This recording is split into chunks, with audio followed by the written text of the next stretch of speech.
నాపై ఓ మార్క్ పడింది, కానీ కథకు ఏం కావాలో అదే చేశాను. లీడర్ చాలా నిజాయితీగా చెప్పిన కథ. ఆ కథలో లవ్ స్టోరీ, మంచి పాటలు పెట్టాలనుకోలేదు.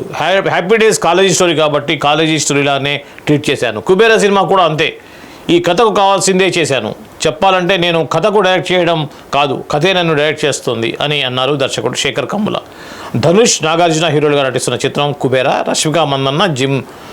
సో దీనికి సంబంధించినటువంటి కుబేరా సినిమాలో ముంబై నేపథ్యంలో సాగుతుంది. తెలుగు, తమిళ భాషల్లో ఈ సినిమా చిత్రీకరించాం.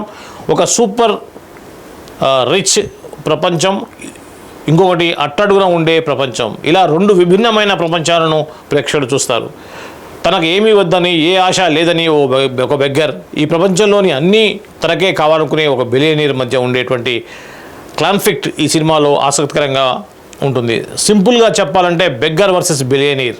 ఈ తరహా కథలను చెప్పినప్పుడు పేదవారే గెలుస్తుంటారు, కానీ అది ఎలా ప్రజెంట్ చేసాం అన్నది ఈ సినిమాలో చాలా ఆసక్తికరంగా ఉంటుంది. ఎమోషనల్ థ్రిల్లర్గా ఉంటుంది సినిమా. మనం, ఊపిరి వంటి సినిమాల్లో డిఫరెంట్ వేరియేషన్స్ ఉన్న పాత్రలో నాగార్జున గారు నటించారు. కుబేరాలో కూడా ఆయన కొత్తగా కనిపిస్తారు. ఈ సినిమాలోని పాత్రలో ఆయన ఇమిడిపోయిన తీరు అద్భుతం.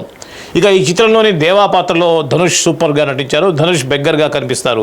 దేవా పాత్రలో ధనుష్ గారిని తప్ప ఆడియన్స్ మరొకరిని ఊహించుకోలేరు.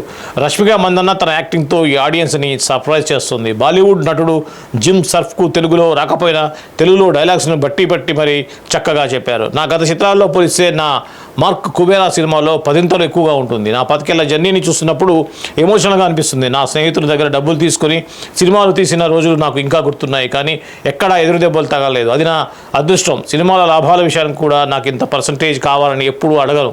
పారితోషికం తీసుకున్నాను అంతే.